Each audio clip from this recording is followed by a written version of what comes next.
Hello, Cambo Slicers, and welcome to the first week of Camboslice action. We've kicked off a new NFL season with a lot of promise and prospects and possible heartbreak. And we also kicked off a new Camboslice season with the same. Lots of promises and heartbreak. Let's hop right to it. Our game of the week this week was LFH against Team Hollywood. LFH was last year's undisputed champion, despite what Team Chimp says. He thought he ran away with the league, but he didn't. Actually, LFH won, and they won pretty handedly. And Team Hollywood, one of the new teams, deciding to come to the unveiling of LFH's championship banner, and they were hoping to take a piss all over it, but LFH was able to hold them off by a mere 5 points. LaShawn McCoy, Cam Newton, and the Texans D were just too dominant for Fred Jackson. Ouch! Yeah, he left pretty early. Just a note to Hollywood, Fred Jackson was on IR last year with that same knee injury, so you might want to start looking at some of your trade proposals and some of the waiver wires, because he might not be with you the whole year. Just a thought. In other action, we had some other close games. We had a close one between self-proclaimed Camboslice champion Team Chimp and Booty Shakers. That one was decided by a little less than 10 points. I think it was more about 0.88 points. 9.88 points, that is.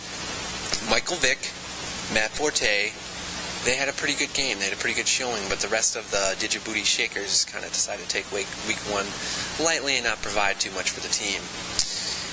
Andre Johnson, Darren Sproles, and, I guess they have the Texans D. My notes might be incorrect sometimes. They provided enough punch to push them past. Team Jimp will be 1-0. I'm sure we'll hear about it all week, how they're 1-0, just like 5 other teams, so get over it. It's fine. In other action, the Kane County MILF Hunters really ran up the score against Rudy's Colts. The final score was 164-143. It was a green machine day for Mr. B-Roy's B-Rots and his Kane County MILF Hunters. Sean Green, the Jets D, and then Brandon Marshall, who I think had green underpants on, showed up and really delivered. Aaron Rodgers failed to connect like his true Pizza Hut-esque self with his discount double down banners, and struggled a bit and just couldn't provide what Rudy's Colts needed to provide the victory. In other action, P&O, this league's points champ for the week, really brought it with Tony Homo, and Arian Foster decided to play and score a couple touchdowns, and Reggie Wayne, of all people, Reggie Wayne, who would have figured, rounded up a nice showing for them.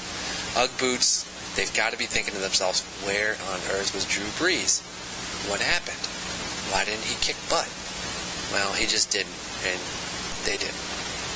And in our last matchup, the one I'm probably most depressed and upset about, Chop Suey Magoo, if you looked at the scores, 90% of the game, maybe even 98% of the game, had a nice lead, was just doing things correctly. Stafford and Johnson didn't really come to town like a lot of people had hoped, or at least I had hoped.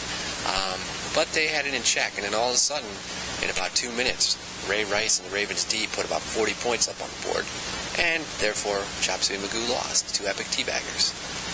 You get lucky sometimes, Epic Teabaggers, but don't count on it. That was this last week. I hope you guys have great success in next week, and we will see you later. Bye! I forgot to introduce Walter Payton.